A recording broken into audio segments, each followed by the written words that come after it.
FactoryTalk Quality includes statistical process control to enable you to react in real time to process changes. Let's see how this works by executing an SPC control to detect process changes on the CPU alignment during the assembly of an operator terminal unit.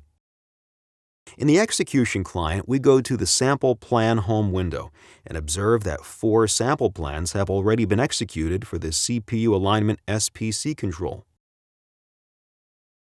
By opening the 4th sample plan, we can see a chart that shows the data of the 4 samples already taken, 1, 2, 3, and 4. At this moment, we can conclude that the process is under control as none of these points is beyond 3 sigma.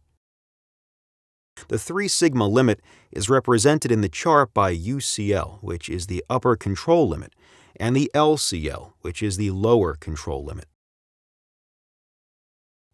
Now let's take another sample by executing the sample plan again.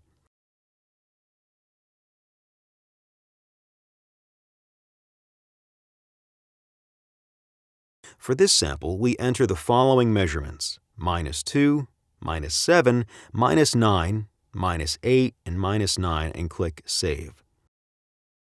We can see on the right side of the chart that the new point falls below the lower control limit.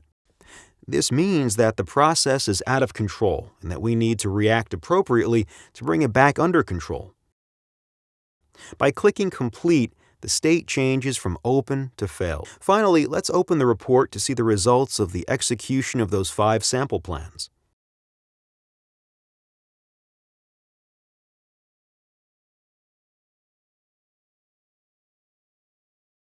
The report shows that the first 4 sample plans were executed successfully, but the last one failed.